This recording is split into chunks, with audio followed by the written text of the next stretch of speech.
A pandemic, inflation, and a government shutdown, they've all had a role in Americans' finances and decisions about them. Among those decisions, whether to buy a home or even keep the one they have, the state of affordable housing is our big story today. Well, September saw an increase in U.S. home sales as declining mortgage rates and more properties encouraged home buyers. Data from the National Association of Realtors said that home sales rose 1.5% last month from August. That's the fastest sales pace since February. The national median sales price climbed 2.1% since last year. That brings the median price of a home to just over $415,000. The U.S. housing market's been in a sales slump since 2022 when mortgage rates began climbing from historic lows. This past July, mortgage rates started declining in the lead up to the Federal Reserve's decision last month to cut its main interest rate. But it is paying less and less to help buy and flip homes. From April to June of this year, an analysis by Adam finds the return on investment for the typical flipped home was 25.1% before expenses, and that's a 17-year low for those types of transactions. The housing market also feeling the effects of the government shutdown. It's putting the dream of home ownership in jeopardy for buyers across the country. Lee Waldman's live in New York to explain. Lee? Tony and Tina, good to be with you both. More than 1/3 of home buyers utilize a federally backed loan in order to make their home ownership possible. That's according to a 2024 report from the National Association of Realtors. But this shutdown is putting those home buying dreams in jeopardy. Of course, the government shut down. And so my lender got back in touch with me and she said, unfortunately, we're not going to be able to close until the USDA reopens. Chase Franklin had everything set for his move from North Dakota to Kansas, including a U.S. Department of Agriculture-backed mortgage to buy a home. Now that plan has come to a screeching halt. There was a full gamut of emotions. I mean, there was anger, there was frustration. I mean, there was like, why is this happening now?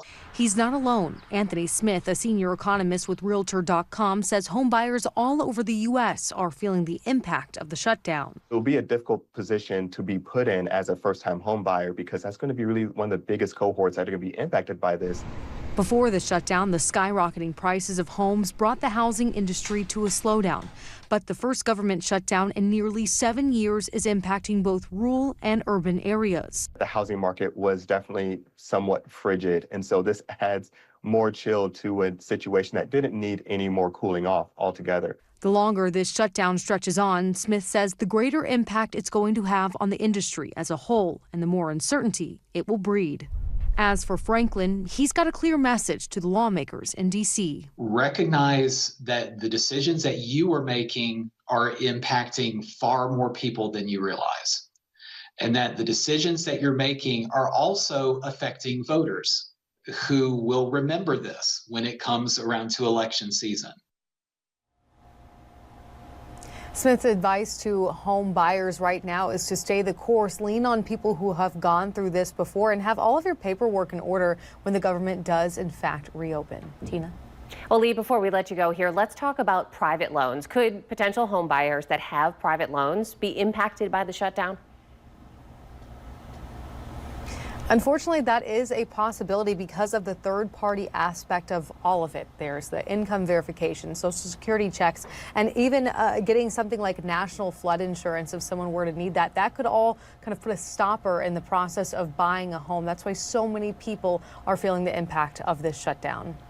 All right, Lee Waldman reporting live for us this afternoon. Thanks so much.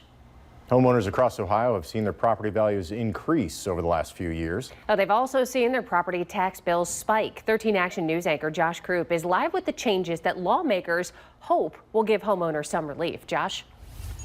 And Tina, Tony, the Ohio House passed a pair of bills this week aimed at capping certain taxes from increasing more than the rate of inflation. One bill would save property owners nearly $1.7 billion over the next few years, according to state projections. That bill targets roughly 80% of Ohio's school districts, sitting at what's called the 20 mil floor. It's basically a rule in the state's tax formula that keeps school tax rates from falling too low. In these areas, which are mostly rural or less densely populated school districts, property tax bills spiked the highest as property values soared in recent years. The bill passed by the House caps any future increases to the rate of inflation. It would also set aside money to help any school districts that end up losing money because of this change. If your bill spiked, it will never spike again. This is the most impactful tax legislation in 50 years and more. No taxpayer should have a tax increase above the rate of inflation that they haven't voted for. And Tina, Tony, Ohio law allows local governments to impose a certain percentage of property taxes without any voter approval.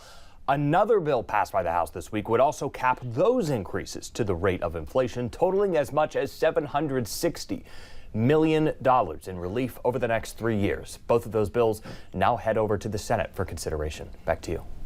Josh Krupp reporting live for us this afternoon. There's some property tax relief out there that some are eligible for but don't realize it. It's the homestead exemption for older homeowners, and there's a new push to make sure that people actually sign up. I-Team reporter Sean Hegarty is live with that story. Sean? Yeah, Tina, it does not completely wipe away your tax bill, but every little bit helps. And this was designed for people who are on a fixed income.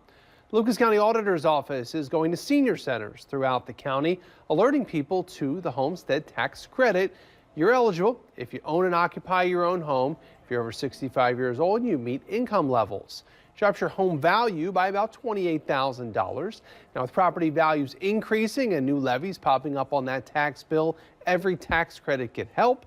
And the hope is that seniors understand that. So the push is on to spread the word. Some people got information about it today. Others have been taking advantage of the credit for years. All of them agree it should be explored. Definitely check into it and sign up. You can't lose anything. You don't get in trouble if you don't know what your taxes were the last year. I don't know if they think about it, but until it's brought to their attention, then I think that they would connect.